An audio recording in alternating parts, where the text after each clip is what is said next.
Muy buenos días, compañeros y compañeras. Muy buenos días a todos los invitados especiales que tenemos esta mañana para el Instituto Nacional de Seguros y para la Dirección de Riesgos.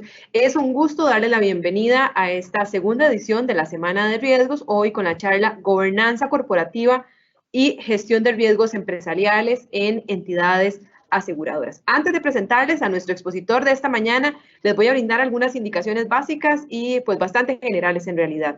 Las consultas las vamos a realizar a través del chat de esta sesión. Es la opción que se encuentra al lado derecho de su pantalla. A favor, indicarnos su nombre, por favor, para identificarlos y poder contestar las consultas puntualmente. En caso de que lo hagan de manera anónima, pues igual con mucho gusto vamos a brindar la respuesta, pero de manera privada. A favor, indicarnos, también se recomienda que para que se vean bastante mejor, puedan realizar la presentación en modo presentación, sí, para que sea un poco más amplio. Y además vamos a abarcar las consultas al final para tratar de responderlas todas al aire, si nos quedaran algunas. Entonces, como les decía, por medio del chat. Bueno, y sin más, les presento al expositor de esta mañana. Trabajó como economista en el Banco Central de Costa Rica, fue director corporativo de riesgos del Banco Nacional, intendente general de entidades financieras, ha sido profesor de economía y estadística de la Universidad de Costa Rica, ha trabajado también como consultor en economía, estadística y finanzas en empresas financieras de Costa Rica y también en América Latina, y también es expositor internacional en temas de economía y banca en Costa Rica, en América Latina, en Estados Unidos y en Europa. Muy buenos días, les presento a don Juan Muñoz Giró. Don Juan, ¿cómo está? Un placer. Muy buenos días y primero que todo un atento saludo a todos los que están conectados y muy especialmente a ustedes en el instituto por la invitación y la oportunidad de compartir con ustedes algunas ideas sobre la importancia del gobierno corporativo en la institución. Y quisiera saber si están efectivamente observando la presentación.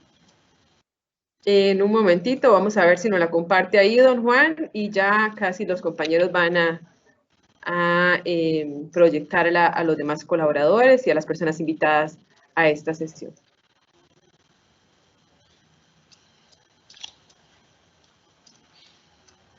Todavía no la vemos, don Juan, no sé si la puede volver a cargar. Vamos, voy a volverla a cargar entonces. Muchas gracias. Perdón. Ahora, no era esa. Ok. Ajá, vamos a abrir aquí y compartir. ¿Dónde estaba el gobierno corporativo? Acá, aquí está. Ya la pongo en modo presentación. Muchas gracias.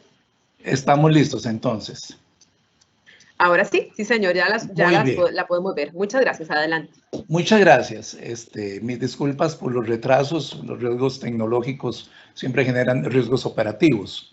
Señores, el tema de gobierno corporativo es ya un asunto que data de hace varios años. Desde más o menos los años 70 y 80 ya se comienza a hablar de lo que es propiamente la gobernanza de una empresa, de una institución que puede ser pública o puede ser privada. Y no es sino hasta hace pocos años acá en Costa Rica que especialmente las empresas reguladas como el instituto comenzaron a enfrentarse a las reglamentaciones de gobierno corporativo emitidas por el Consejo Nacional de Supervisión Financiera.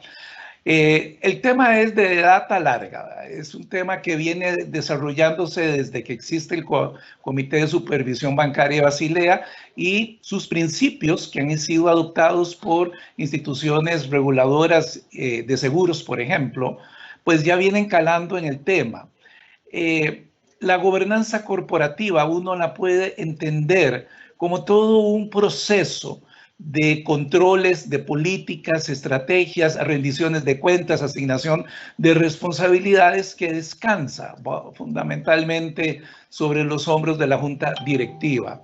En temas de entidades aseguradoras, el asunto, para adelantarme un poquito, esto es un poco más complejo porque administrar riesgos de seguros es mucho más difícil que administrar un riesgo de crédito.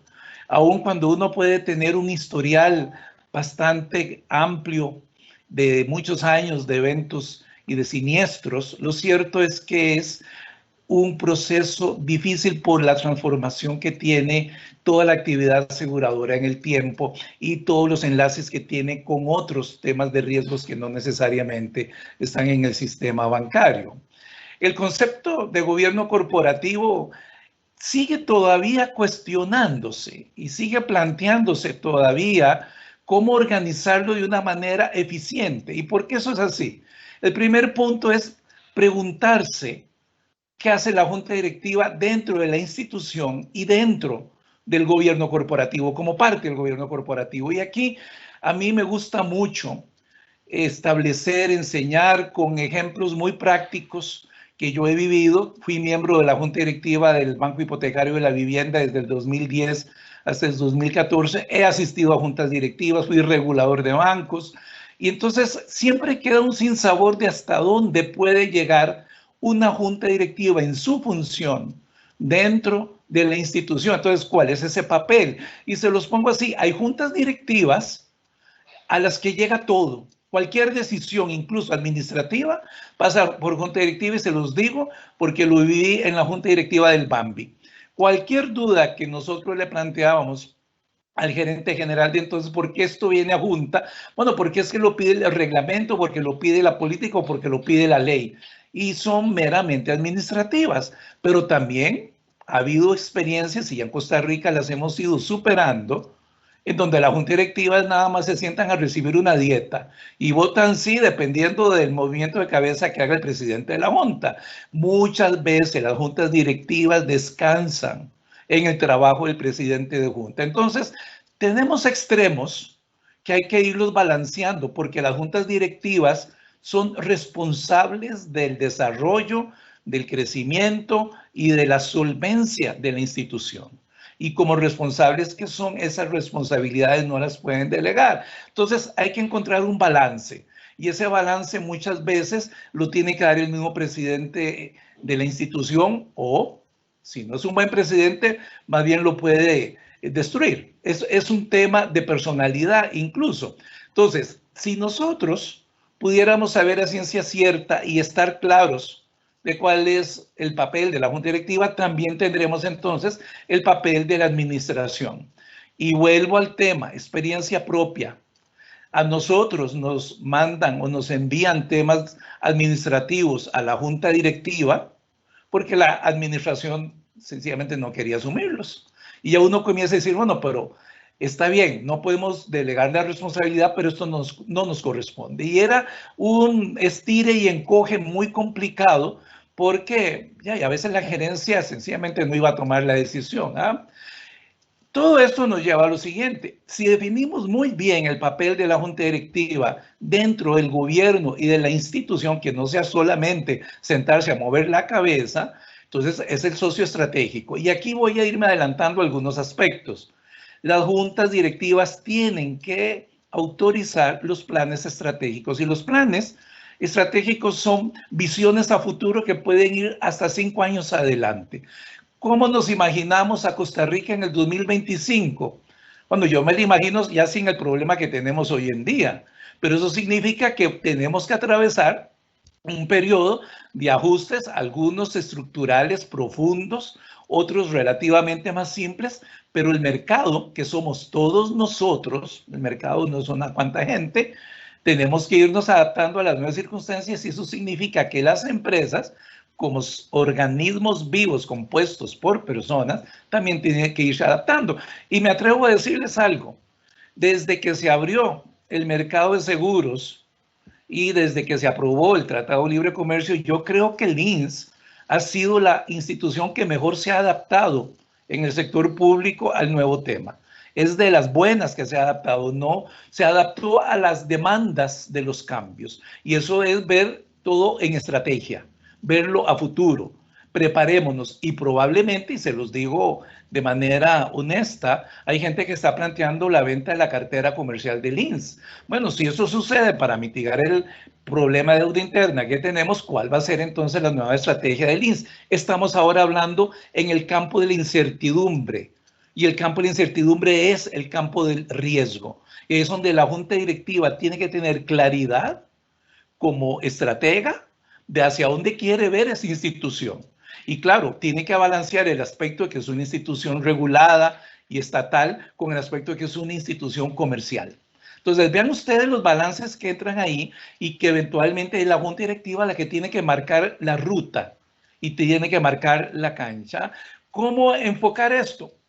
Existen procedimientos especialmente declarados en las regulaciones de los países que comienzan a integrar el tema de los riesgos que enfrenta la institución aseguradora en frente a la estrategia. Lo importante como procedimiento útil es que la junta directiva, y aquí se puede sentar también el gerente general, comience a alinear cuál es la estrategia de los próximos años y hasta cuántos años va a tardar esa estrategia. Cuando se tiene la estrategia claramente definida, entre el tema de valoremos los riesgos de esa estrategia. Por ejemplo, cuando se comenzó a abrir el mercado de seguros, yo recuerdo que el instituto tenía un plan, una estrategia, una meta de abrir seguros en Nicaragua. Y si estoy equivocado, después me corrigen, pero creo que por ahí andaba la idea de incursionar en los mercados centroamericanos. Esa era una propuesta estratégica. Ahora sí, con esa idea viene el tema del riesgo. ¿Cuáles riesgos habría afrontado el instituto de haber abierto, por ejemplo, oficinas y comercializar seguros en Nicaragua? Primero que todo, el riesgo legal. Es un país donde los derechos de propiedad pues, no están sólidos. Y cualquier cosa que no le guste al gobierno, viene la nacionalización. ¿Está el mercado de Nicaragua preparado para comercializar seguros? Es un mercado muy pequeñito. ¿Qué rentabilidad tiene? ¿Qué primas? ¿Qué productos de seguros?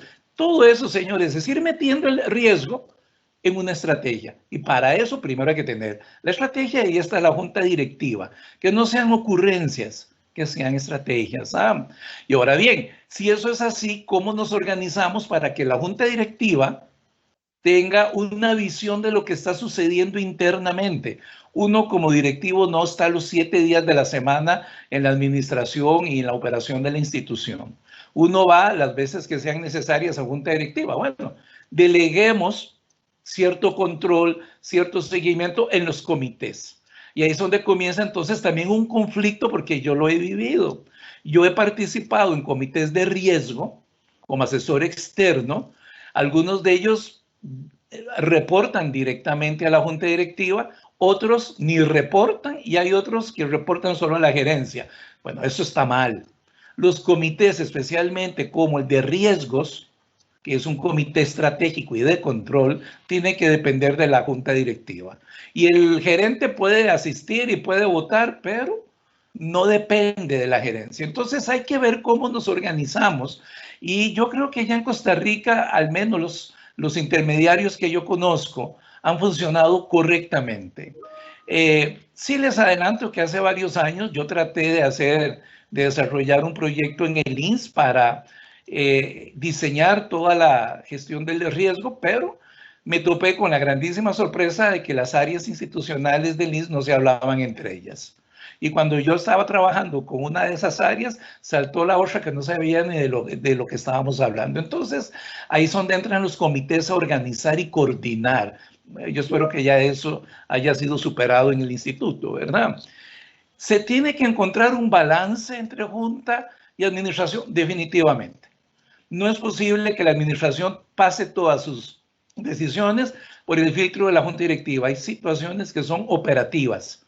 Claro que si hay un tema legal o un tema regulatorio que es importante, pues sí, eso tiene que ir a junta directiva. La junta no puede tampoco hacerse de la vista gorda ante la forma en la que la gerencia está administrando la institución. Ahora, hay que tener otro cuidado. La última pregunta que hago en esta presentación aquí. Hemos malentendido el concepto de riesgo en muchas ocasiones y al malinterpretar ese concepto, estamos condicionando el gobierno corporativo del riesgo.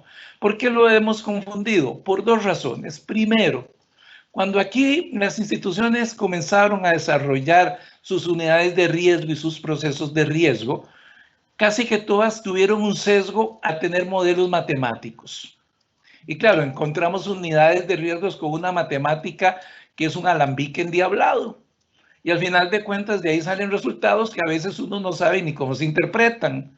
Entonces, en no pocas empresas e instituciones se ve a la unidad de riesgos como un grupo de cerebritos físicos y cuánticos que lo que hacen son fórmulas para ver si vamos a perder o a no perder, y casi nadie les da importancia, se los digo, porque yo fui el primer gerente de riesgos del Banco Nacional y yo llegaba a la junta directiva no con modelos, sino con resultados y la gente ni entendía. La segunda confusión es ver a riesgos como una camisa de fuerza. Y no es una camisa de fuerza. La unidad de riesgos, el comité de riesgos, todo el proceso de riesgos es un proceso de negocio inteligente por una razón. La función de riesgos es de toda la institución, no es de la gerencia de riesgos. El dueño del riesgo de mercado es el área de finanzas. El dueño del riesgo de seguros son las áreas que diseñan y administran seguros. No es posible que el gerente de riesgo resuelva los temas de riesgos de toda la empresa. Y si habláramos de riesgo operativo, pues ustedes, los que participan en los procesos, son los dueños de esos riesgos. Entonces, si uno malinterpreta el área de riesgo, la puede llegar a confundir con la área de auditoría interna. Y son cosas completamente diferentes, al punto incluso de que hay gerentes de riesgo que todo lo tienen tan controlado que producen parálisis de análisis. Todo lo detienen, y eso tampoco es así. La función de riesgos y toda la asesoría de riesgos debe ser para un negocio inteligente, no para paralizar a la institución. Y claro, aquí tenemos otra vez los balances, pero honestamente solo con el tiempo, discutiendo, analizando los resultados, es como uno va encontrando ese balance. Pido ayuda a riesgos para que me diga qué riesgos estoy enfrentando en esta estrategia, en este proyecto, en este producto. La verdad, el diseño puede ser complejo hasta donde uno quiera o sencillo también hasta donde uno quiera. En una institución tan grande e importante como el INS, hay que tener cuidado de no hacer diseños complicados.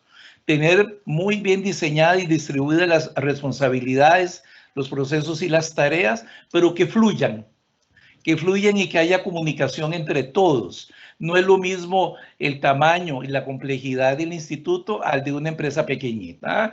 Es un diseño de modelos operativos que va dirigido a ir controlando, administrando todas las operaciones diarias. Es un diseño que nos permite ver cómo está funcionando la institución. Y claro, son procesos para obtener información. El principal activo de una institución financiera como el INS son sus clientes, y detrás de los clientes la información que acompaña al cliente, porque con ella se hace el negocio, con ella se crea valor. Y aquí me detengo con la idea del valor, señores. El gobierno corporativo bien diseñado va a aumentar el valor de la marca. Y un aumento del valor de la marca INS lleva a un aumento de negocios. El valor de una institución como el INS o de una empresa financiera en general no es la cantidad de utilidades que me reporta al año, ni es el nivel de capitalización, es la presencia que tiene en el mercado. Una presencia de buena reputación, de buena administración, de eficiencia y eficacia en sus operaciones. Todo eso se logra con diseños de gobierno flexibles, que sean dinámicos, que no sean paralíticos, que no nos lleven a paralizar. Y muchas veces, y aquí honestamente lo reconozco, el hecho de estar bajo la tutela de la Ley General de Administración Pública y de la Ley de Control Interno puede llevar a muchas instituciones a la parálisis operativa. Yo esperaría que el INS tenga consideraciones de que hay que ir armonizando la parte legal, la parte regulatoria con la parte del negocio. Me parece que lo ha hecho por lo bien que he visto su desempeño desde hace ya varios años. ¿Qué es lo que le interesa al gobierno corporativo, que lo debe tener claro la Junta? Primero, la gobernanza. Un directivo debe tener criterio, debe tener conocimiento y debe estar atento a detectar algún tipo de problema, ya sea de cálculo, de administración o de análisis. Cuando yo estuve en el Bambi, señores, para que ustedes vean hasta dónde llega eso, hasta dónde podría llegar, nosotros sesionábamos todos los lunes, de 5 de la tarde a 8, 8 y media de la noche.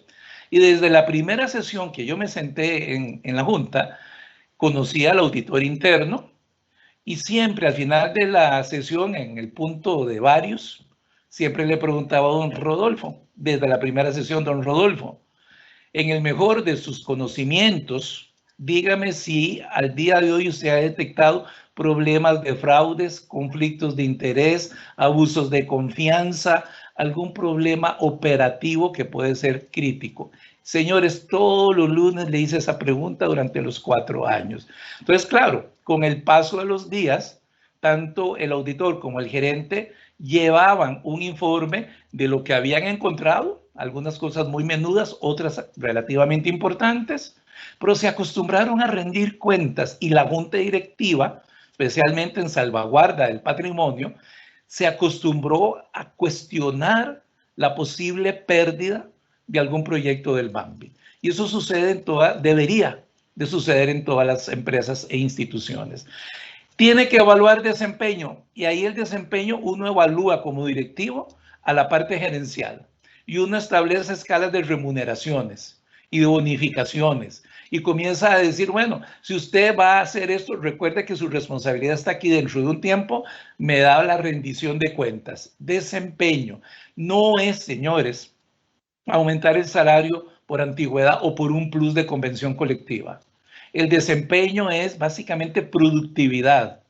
Dígame si lo está haciendo bien con el menor uso de recursos, tanto personales como financieros y de tiempo. Desempeño. Y claro, tenemos que olvidarnos del esquema salarial automatizado del sector público. Ustedes están en una institución que está en competencia y ahí el salario tiene que estar en competencia. Bueno, eso se maneja en la parte de desempeño. La estrategia. Uno puede plantear 2 tipos de diseños de estrategias, que la administración me diga qué pretende o que yo como directivo le diga a la institución qué quiero ver. Podemos encontrar un balance, porque probablemente la gerencia tenga sus objetivos, sus incentivos y quiera guiar la institución por una estrategia que tal vez no sea la que quiera la junta directiva, pero para que la junta pueda cuestionar la estrategia que le pueda llevar la gerencia, tiene que tener conocimiento del negocio. Así de simple. Por ejemplo, la junta directiva del Banco Central está incompleta, le falta el miembro número 7 que a la señora la rechazaron hace como 3 meses en la Asamblea Legislativa porque no es economista sino abogada y la justificación fue que no conoce de economía. Ahí lo que yo creo que sucedió en la Asamblea Legislativa era que no la querían por 2 razones. Primero, hace falta un abogado o una abogada. Vieran que sí. Para muchos puede ser algo incómodo, pero la verdad el respaldo legal es importante en la junta directiva. Y segundo, la señora conoce mucho de economía por la forma en la que ella ha venido trabajando desde que es profesional. Pero bueno, viene el tema de estrategia. Conoce la junta directiva de lo que nos están hablando. Conoce la junta directiva lo que es la teoría de la ruina en seguros. Conoce la junta directiva lo que son los reaseguros y sus riesgos. Bueno, si no los conoce hay que entrenarlos. Y hay que estarlos capacitando y actualizando para que tengan conciencia de lo que están observando. Viene el tema de talento. Ya olvidémonos del tema de que tengo un amigo en el INSS, voy a pedirle trabajo para mi hijo. Yo entré hacia el Banco Central, créanmelo. No me arrepiento, me fue excelente, fui un buen funcionario, pero yo entré así. Ahora tenemos concursos para completar plazas y el servicio civil y todo eso, pero aquí viene un tema importante, señores, que la junta directiva en la gobernanza debe tener claro para que la administración, que es la operativa, lo aplique. No es necesario el talento con título académico universitario. Lo que se necesita en el talento es habilidades, competencias, adaptación, creatividad. Valoremos eso, porque está bien, aquí tengo mi título de licenciado, máster o doctor, pero si no soy creativo es como si no tuviera nada. Si no tengo la capacidad, pues no me va a dar. Entonces, talento para administrar, y eso lo tiene que estar observando la junta directiva, y claro, viene la gobernanza del riesgo. Y me adelanto, la gobernanza del riesgo es tener claro la función de riesgos, el proceso de riesgos, tener claro quiénes son los responsables de administrar los riesgos. No es la gerencia de riesgos, son los dueños de los productos, de los procesos, y principalmente es pedirle a la junta directiva, perdón, a la gerencia, que nos diga cuánto capital podría perder el INS ante una estrategia futuro, o ante un nuevo producto, o ante un nuevo proyecto. Eso se llama apetito de riesgo. Bueno, si ya la junta directiva comienza a tener conocimiento de eso, tenganlo por seguro que la gobernanza en materia de riesgo va a ser mucho mejor. ¿Qué actividades secundarias puede tener el gobierno corporativo? El planeamiento, sí, tráigame los planes operativos anuales y la Contraloría y la autoridad presupuestaria y todo el planeta me los pide. Bueno, tráigalos, los analizamos, vemos si se está alineando con el plan estratégico, eso es necesario. Veamos si tienen nuevos productos, cuáles son los planes, si tienen nuevos proyectos, cuáles son los planes y si van encajando en la estrategia y cuáles son los riesgos que hay en esos planes. Operaciones, ¿sí? Dígame cómo están los procesos operativos, dígame cómo están los riesgos operativos, dígame cómo están los mitigantes y los controles. Reportería, sí, a la junta directiva hay que estarle informando, no de si se quebró un empleado o si se le pagó el funeral al cónyuge del empleado, no. Es sencillamente, dígame cómo está la situación patrimonial ajustada por riesgo. Dígame cómo está la proyección de prima, la proyección de colocaciones, la posibilidad de abrir mercados, reportería. Y reportería sustantiva. De nada nos sirve un documento de reporte trimestral de 100 páginas llena de cuadros y gráficos si no hay sustancia de interpretación. Yo para el Banco Nacional hacía mensualmente una presentación de una batería como de 20 indicadores de riesgo en 2 páginas, pero eso sí, 2 o 3 páginas de interpretación, conclusiones y posibles sugerencias y recomendaciones. No pasaba de 5 páginas, siendo Banco Nacional. Entonces, hay que ir al grano, directamente. De nada nos sirve. Es más, tal vez muchos de ustedes ya han presentado tesis de licenciatura o de maestría. Yo, como ex profesor de la Universidad de Costa Rica, he visto tesis, especialmente de un distinguido colega ya muy mayor, que escribió una tesis de 500 páginas. Para él, los volúmenes monstruosamente grandes eran válidos. Y lo que escribía, la verdad, se repetía y se repetía. Pero bueno, dada la edad que tenía el señor y quería ser doctor en administración pública, entonces ahí se le concedió el título, pero es una tesis, igual sucede en los informes. No llenemos de papeles a la Junta, mandemos papeles inteligentes. Y cumplimiento, que se cumplan las regulaciones, que se cumplan las leyes, especialmente la parte de legitimación de capitales, que se cumplan las políticas, es tener algún tipo de control sobre el cumplimiento de las decisiones de la Junta y de los aspectos legales y regulatorios. Todo esto, muchachos, todo esto tiene un centro, que es la cultura. Vean, experiencia propia porque yo ya tengo desde el año 1997 de trabajar en riesgos. Ya son bastantes años. Y lo primero que sale son ideas como esta. Y les doy el ejemplo del riesgo de crédito. Muchas veces don William Hayden, el gerente de crédito, y al igual que ahora que soy asesor externo de muchas empresas, gerentes, no falta alguno que me diga, eso nunca me ha pasado y nunca va a pasar. Pues sí, sí pasa, ¿verdad? Sí pasa. Y puede pasar. Y cosas peores pueden verse. Entonces, desechemos esa cultura. Otro ejemplo de cultura bancaria. Mire, yo doy ese crédito, aunque el cliente no se ve bien y su capacidad de pago esté debilitada, pero me está entregando una garantía muy buena. Sí, una garantía no hace nada, señores. La garantía es para mitigar la pérdida, no para mitigar el riesgo. Son cosas separadas. Entonces, seguimos con esa cultura. Pero la peor de todas es, ¿para qué sirve riesgos? No sirve para nada más que venir a molestarme la paciencia, me interrumpe, tengo que completar información, tengo que responder por pérdidas que se generaron en mi proceso, es una auditoría interna más y nada que ver.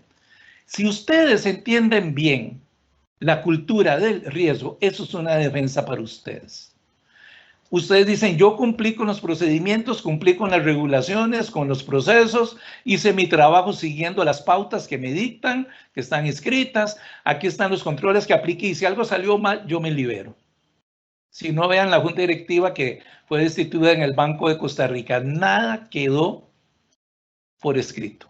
Y les doy el ejemplo del cementazo para que ustedes vean lo que es cultura y riesgo. Varios ejemplos. El cementazo nunca pasó por ningún filtro de riesgo, pero en algún momento, y eso salió a la luz pública, hubo 2 funcionarias que le pidieron directamente al subgerente de crédito que detuviera los desembolsos para la empresa de cemento, porque no estaba cumpliendo con el plan de desembolsos ni con el proyecto. Y lo que recibió por respuesta fue silencio absoluto. Y siguieron los desembolsos. Esos correos que ellas enviaron les evitaron formar parte de todo lo que vimos en ese momento. Cultura. Si ustedes en su trabajo provocan una pérdida, señores, no tengan miedo, errores todos los cometemos. Hay que reportarla y comenzarla a analizar para mejorarla, el proceso y que no vuelva a suceder. Pero a muchos de nosotros nos da miedo reportar una pérdida o un error grave. Eso es parte de la cultura que hay que ir formando. Piensen en la posibilidad de que algo puede salir mal y ustedes van a mejorar mucho mejor el análisis y la toma de decisiones. Y todo eso pasa por el centro de riesgos que se ha convertido, muchachos, en la pieza central de la administración de cualquier empresa, especialmente de las financieras. El que venga ahora a decirles que la rentabilidad es lo más importante, corríjanlo. Lo más importante es la rentabilidad corregida por riesgo, ajustada por riesgo. De nada nos sirve tener un ingreso de prima si no sabemos cómo está el riesgo de la póliza y ajustarlo. Entonces, veamos que riesgo forma parte ahora del quehacer diario. El tema es que muchos no lo hemos visto así. La Junta Directiva establece estructuras y procesos para cumplir con sus responsabilidades, para incorporar las perspectivas de los clientes, reguladores y de la administración. En estrategia tenemos que considerar que la Junta asesora a la administración en sus planes y prioridades estratégicas y van alineando la misión del INS con los mejores intereses de los clientes y de la administración.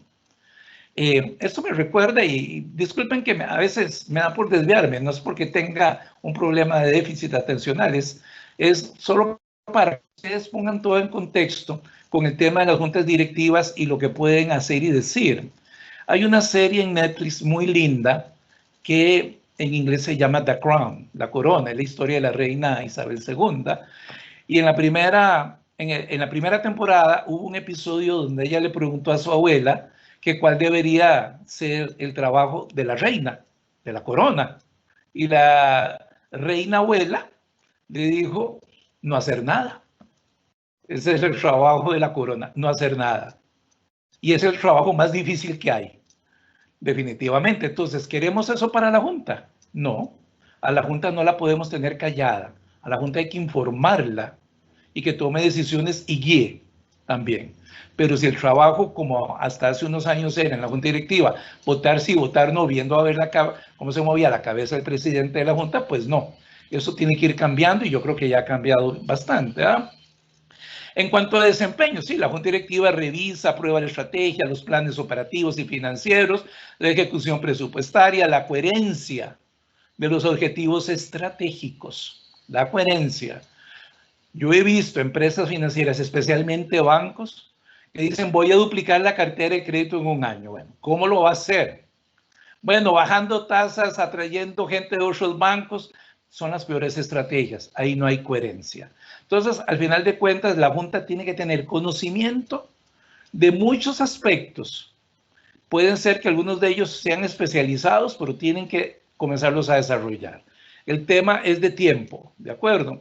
Talento, sí, la Junta Directiva, como se los dije hace unos minutos, selecciona, evalúa, define las remuneraciones de los gerentes y la parte gerencial alta, supervisa programas de recursos humanos. ¿Cómo selecciono? ¿Por título académico, calificación universitaria o busco verdadero talento, competencias, habilidades, adaptación, empatía? Algo que diga este ser humano puede adaptarse y funcionar bien en todo. ¿Me explico? Esa es la idea de la selección.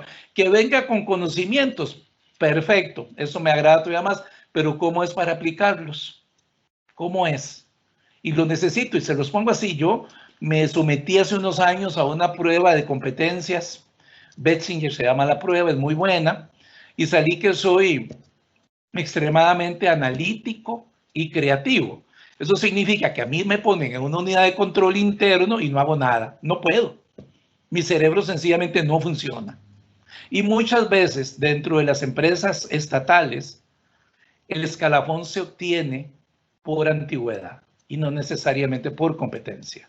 Se los digo porque yo pasé por ahí. Entonces uno dice, bueno, pero es incompetente, es ahora mi jefe. Bueno, la ley de Peter, así se llama en inglés. Bueno, entonces eso hay que irlo cambiando también para que mejoren las cosas.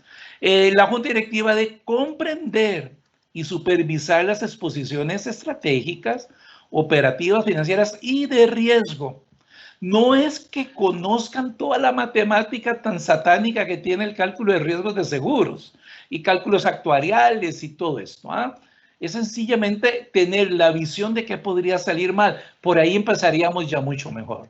Y si uno tiene correcta esa visión de qué podría salir mal, tengo por seguro que los números caen por su propia cuenta. Salen facilitos. Pero muchas veces nosotros, en la parte operativa, vemos una fórmula y ojalá que tenga un integral con un límite adentro y colapsamos. Razonablemente, bueno, hay que interpretar qué me dice la fórmula y ver si eso se adecua al concepto que yo tengo del riesgo que quiero medir. Entonces, aquí hay mucho que aprender, pero no tanto de matemática, que es necesaria, sino de cómo visualizar, ver a futuro qué podría salir mal. Así como está el INS hoy en día, tal vez tenga una probabilidad pequeña, pero ya no cero, de que le vendan la cartera comercial para amortizar deuda interna. Si le venden la cartera de seguros, la comercial, ¿qué va a pasar con el INS? Tal vez eso nunca vaya a suceder, pero está en el tapete. Está en el tapete de discusión. Entonces, tarea para los que me escuchan y quieren meterse a eso, ¿qué se puede hacer? ¿Qué tamaño tiene esa cartera? ¿Qué le quedaría al INS? ¿Cómo podría seguir subsistiendo?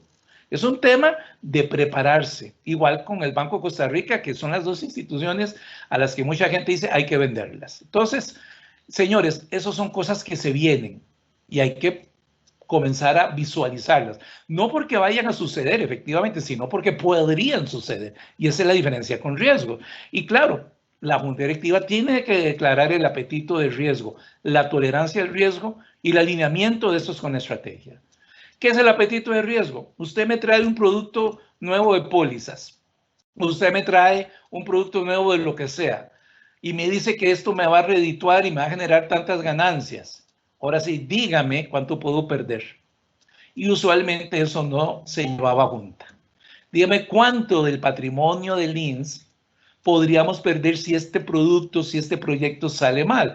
Si estamos de acuerdo con la posibilidad de perder una parte del patrimonio porque nos embarcamos en un negocio que a la postre salió mal, pues eso es apetito de riesgo. Siempre que asumimos un proyecto, un producto con incertidumbre, señores, siempre hay un riesgo de perder algo.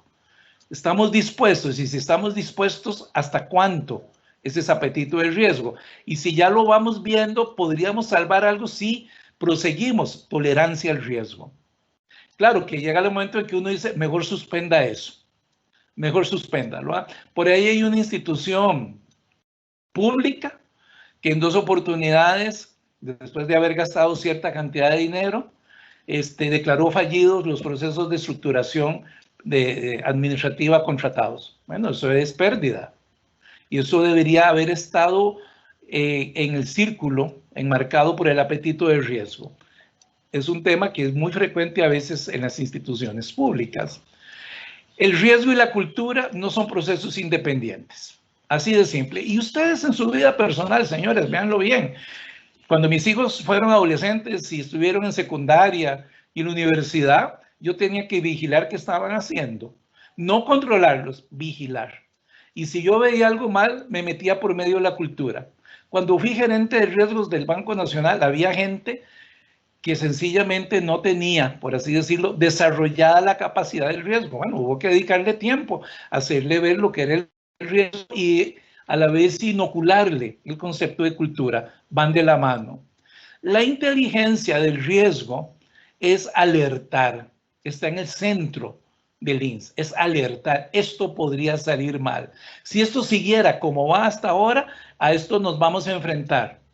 Y al final de cuentas, ustedes como institución estatal tienen un riesgo muy grande, que es el político.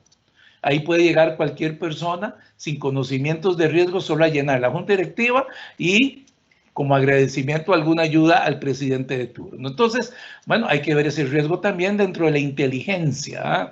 Yo me enfrenté a un jefe en su momento en el sector público demasiado dañino. A mí me tocó desarrollar una cultura de sobrevivencia dentro de la institución, porque si hubiera sido por ese señor, pues todos habríamos terminado en el asilo. Y eso pues no está bien tampoco. Muchas veces llegan jefes tóxicos, ¿de acuerdo? El riesgo es la piedra angular en este momento de todo el gobierno corporativo, porque es el que salvaguarda la solvencia del instituto. El éxito de la institución, del INS, depende de qué tan sabiamente acepta los riesgos. Todavía debe haber gente que diga, a mí ni me pregunten por eso, no me interesa, yo hago mi trabajo. Y ahí comenzamos con el riesgo operativo. Es negligente en su proceso. Eso es riesgo operativo. Y claro, eso depende de la cultura de la entidad. Si la Junta realmente está involucrada y se interesa en el riesgo, entonces la misma Junta va a saber cómo controlar algunos temas y va a poder identificar las circunstancias que afectan a los procesos en general dentro de la institución. Junta y administración tienen que ir de la mano. Tienen que ir definiendo el apetito y la tolerancia con filosofía de negocios, con la estructura que tienen para funcionar, con las herramientas y métodos que disponen para calcular esos apetitos, esos niveles, y que abarque todo nivel de la institución. No podemos dejar partes por afuera, ¿de acuerdo? Todos los empleados, todos los funcionarios del INS, y eso es en todas las empresas, deberían convertirse en analistas de riesgos, del riesgo operativo cuando ejecutan procesos y actividades. ¿Qué puede fallar? Y ahora vamos a hablar un poquito de eso, todavía tenemos tiempo, especialmente cuando surgen alertas. Si todos saben, y esto es importante, la visión y la misión, hacia dónde va la institución, pues sencillamente va a ser más fácil identificar y mitigar los riesgos.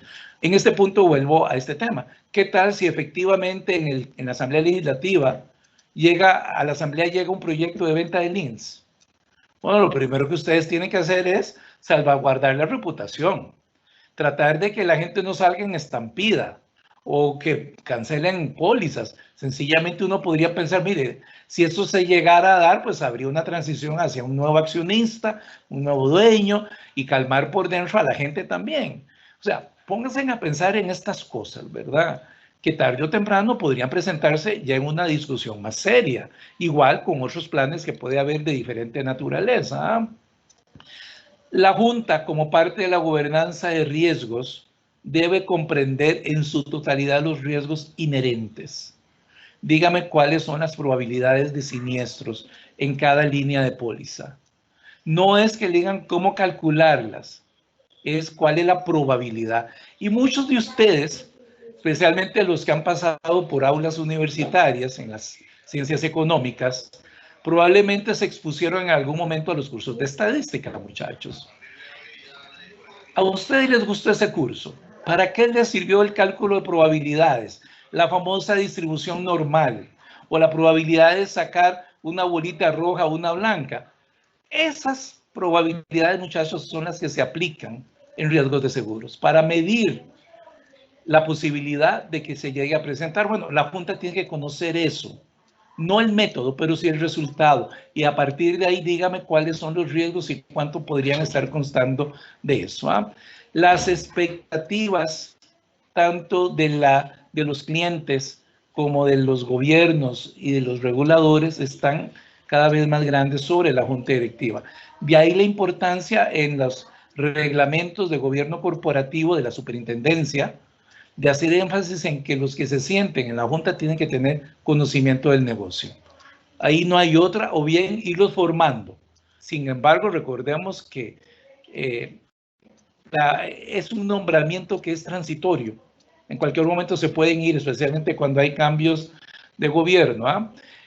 Para la vigilancia, que debe ejercer la junta directiva como parte del gobierno corporativo, pues está observar, darle seguimiento a la gestión del riesgo que hace la administración y estar revisando cómo se delinean los gobiernos, perdón, el gobierno corporativo del riesgo, como para irlo contextualizando en el escenario dinámico que todos los días se enfrentan. Hay cosas que van cambiando. Por ejemplo, desde que nos encerraron en las casas, el riesgo de tecnología fue el que estalló. Necesitábamos conexiones de internet, banda anchas. Bueno, entonces, bueno, ahí cambió la gobernanza del riesgo, se redireccionó a una parte todavía que, si bien era importante, ahora lo es mucho más importante, el riesgo tecnológico. Y créanme en algo también, si ustedes han estado trabajando desde sus casas, bueno, pónganse a pensar en el cansancio físico, el cansancio visual, si tienen la silla ergonómica, si tienen claridad, aire, en fin, vienen los riesgos operativos por el lado del recurso humano. Todo eso, señores, es gobernanza del riesgo. ¿Cómo mitigamos? La Junta debe estar consciente de la cultura de riesgos. Y eso significa estar preguntando, haciendo preguntas, cuestionarios de si efectivamente se está inoculando, se está interiorizando, si se está aplicando. Eso no es de una sola vez, eso es de al menos una vez al año, de estar investigando cómo se sienten los funcionarios con esto. La Junta puede condicionar la cultura de riesgos por medio de incentivos y remuneraciones. Si el negocio me sale mal y ya me está presentando pérdidas, no le doy una bonificación. Y eventualmente, mientras más responsabilidades tiene el funcionario, más sueldo le doy. El desempeño, pero el desempeño que no sea amistoso, ¿verdad? Es que es muy linda persona y sí, cumplió con todo y puede ser el vagabundo número 1. No, el desempeño hay que saberlo medir, más que todo por productividad. Un tema que es complicado dentro de las instituciones públicas. Hay que ver cómo se mide productividad mediante objetivos alcanzados, tareas realizadas, pero es difícil, ahí es complicado, pero bueno, hay que pensarlo. Rendición de cuentas, usted me dice cómo le ha ido, qué problemas ha tenido y por qué este resultado y no el que habíamos planteado. Gestión de riesgos.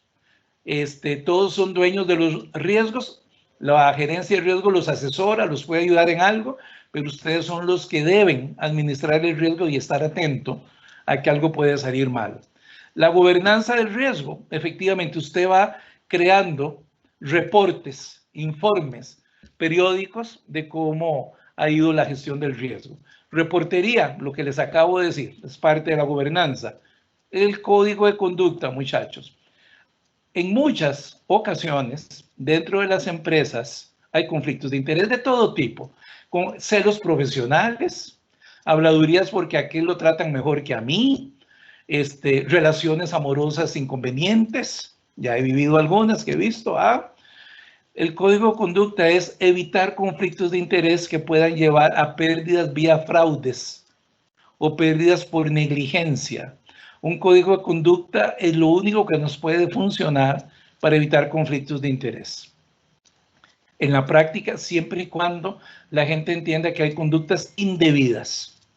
Y si no lo entiende, pues el código de conducta debería tener sanciones, incluso de despido. Ahí tengo cualquier cantidad de ejemplos en instituciones de intermediación financiera, de fraudes de crédito, vía conflictos de interés y principalmente temas amorosos indebidos. La ética del trabajo, les cuento mi experiencia, Banco Nacional. Yo trabajé en el Banco Central por varios años, de ahí salté al Banco Nacional porque me ofrecieron una muy buena oportunidad para desarrollar la gerencia de riesgos. Me gustó mucho, ha sido los trabajos más placenteros que he tenido, pero en algún momento, a los meses de estar trabajando en el banco, me llamó el gerente general, William Hayden, y me dijo que le habían informado que yo me iba a las 5 de la tarde y que pues que parecía que yo no estaba trabajando. Entonces, claro, primero que todo, ética de trabajo. Uno no habla mal de los otros compañeros, ¿de acuerdo? Esto hay que evitarlo de todas formas. Y segundo, me puse a pensar, bueno, si la gente que se queda hasta las 8, 9 de la noche, ¿qué se queda haciendo? Entonces yo le dije a don William en su momento, vea, puede ser que el funcionario que se quede hasta las 8, 9 de la noche, tengo una carga de trabajo tan intensa que el problema es de la jefatura. No tiene balanceadas las cargas de trabajo. Eso ya es un problema interno. Esa es una posibilidad. La segunda es que el funcionario no tenga la competencia para hacer rápidamente, de manera productiva, la tarea que se le encomienda. Y tiene que dedicar mucho tiempo, no solo a investigar, a pensar en algo para lo que no tiene la competencia, y se queda horas tratando de hacer algo. Ese es un problema también de la jefatura. Está mal asignado el muchacho. Puede hacer que el muchacho sea realmente un vagabundo y comience a trabajar a las 2, 3 de la tarde, se pasa lagarteando el resto del día en su escritorio y claro, para sacar el trabajo se queda hasta las 8 o 9. Ese es un tema severo, ¿de acuerdo? Ese es un problema también de la jefatura. Y pudiera ser que el muchacho no quiera salir de la oficina porque tiene problemas en la casa y espera más bien llegar solo a dormir. Muchachos, la ética de trabajo está mal entendida. Uno no puede decir que se pega la camiseta y la suda en el pecho solo porque trabaja 12, 15 horas al día.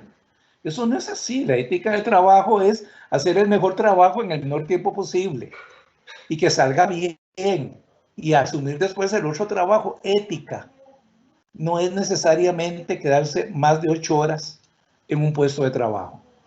Y por último, recursos para la administración del riesgo. Bueno, sí, le tenemos que dar recursos humanos, capacitarlos, es muy especializado, comprar aplicaciones informáticas, los software de análisis de riesgos, en fin, hay que tener bien equipada la unidad de riesgos. Los riesgos, y vayámonos viendo desde el rectángulo central hacia afuera.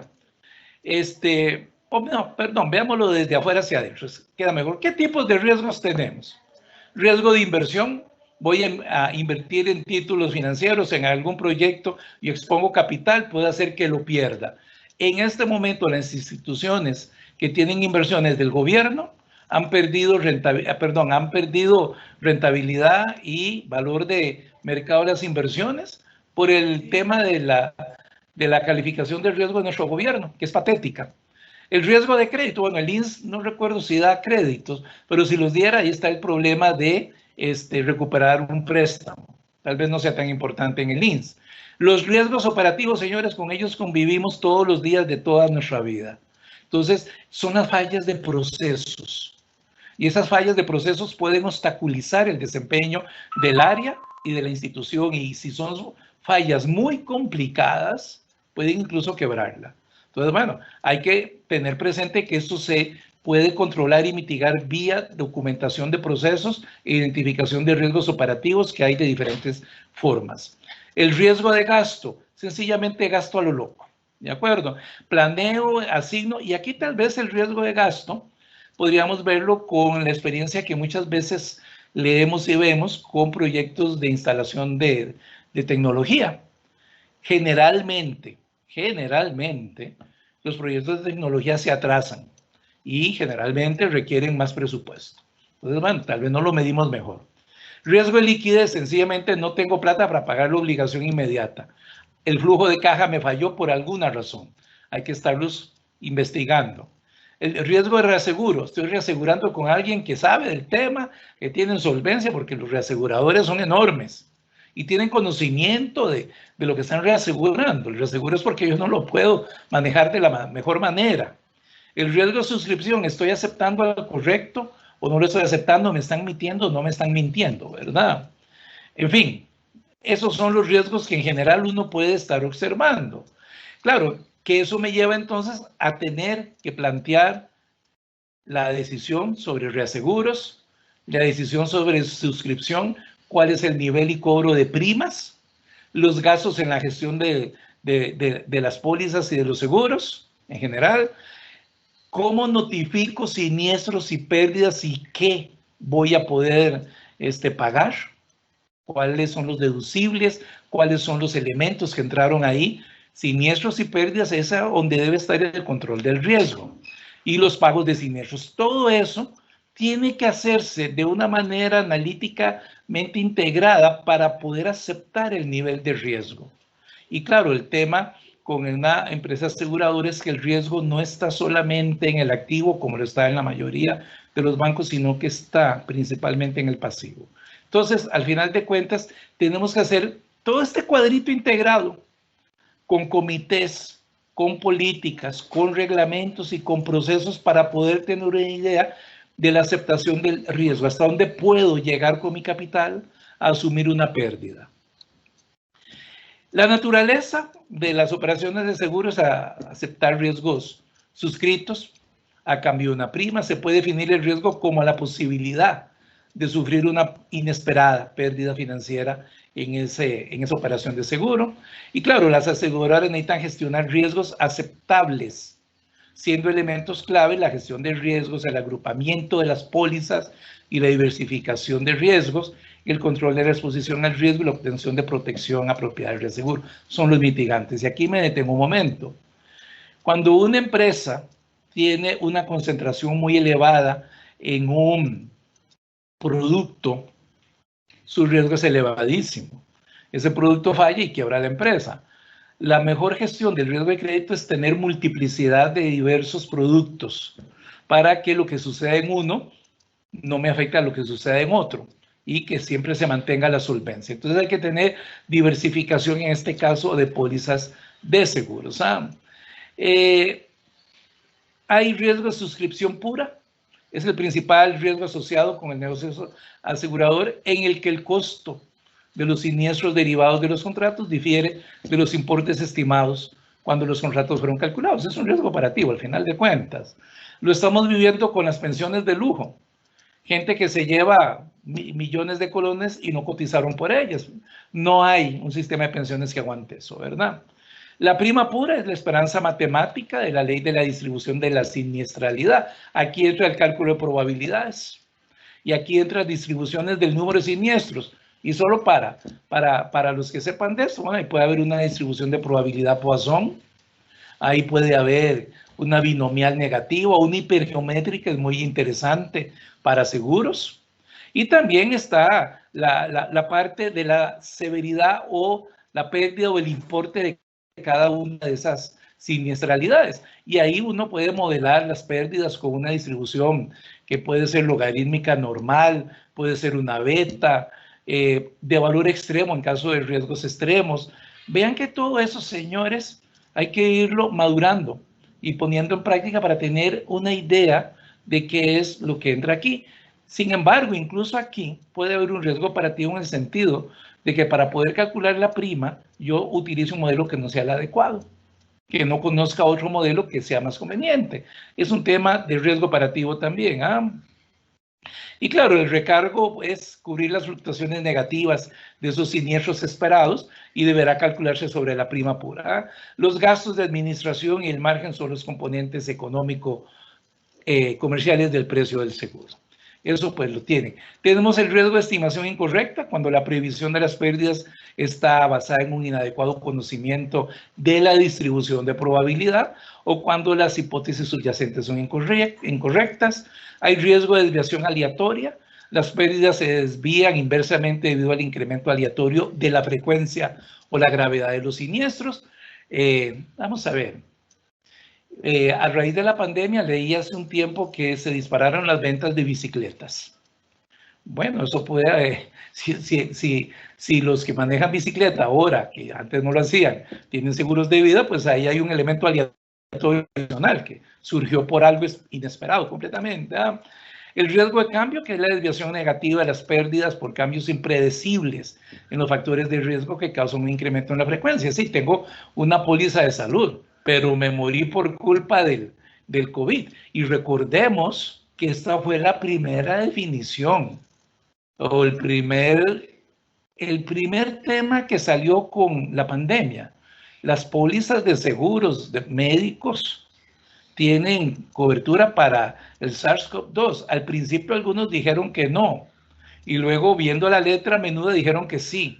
Pero vean hasta dónde pudo haber llegado el tema. Eso es un cambio estructural, ¿verdad? Y son cambios de legislación, de tecnologías sociales, demográficos, médicos como el COVID o cambios climáticos. Si no, vean todos los temas de huracanes en la costa del Golfo de México en Estados Unidos, especialmente Katrina, que fue terrible. Riesgo de estimación incorrecta cuando la previsión de las pérdidas está basada un conocimiento inadecuado. Bueno, ahí yo creo que me adelanté. Otra vez, riesgo de provisiones insuficientes. A partir del riesgo asegurado en sí, existe un riesgo adicional derivado de este y que está causado por el proceso de creación de reservas del asegurador. Es el riesgo de que las provisiones sean insuficientes, ¿no? También existe esa posibilidad.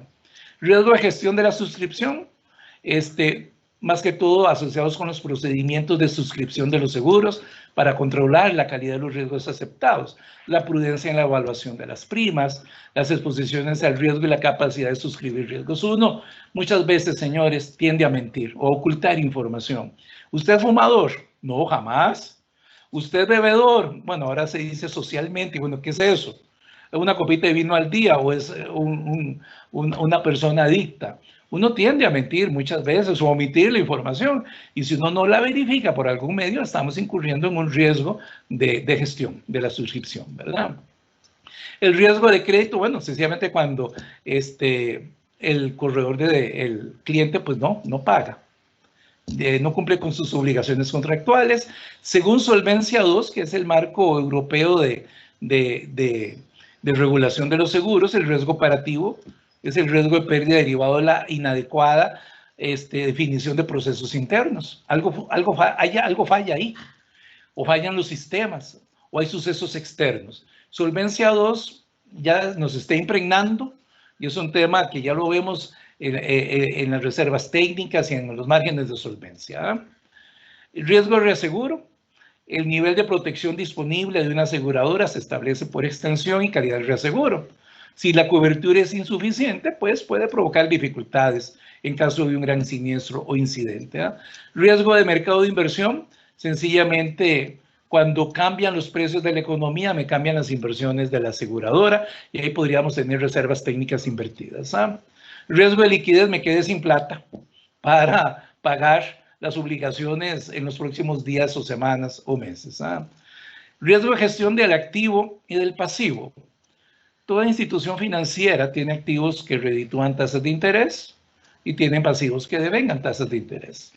Los descalces entre esas tasas, tanto en el tiempo como en la magnitud, pueden llevar al instituto a perder capital. Eso se llama riesgo de tasas de interés.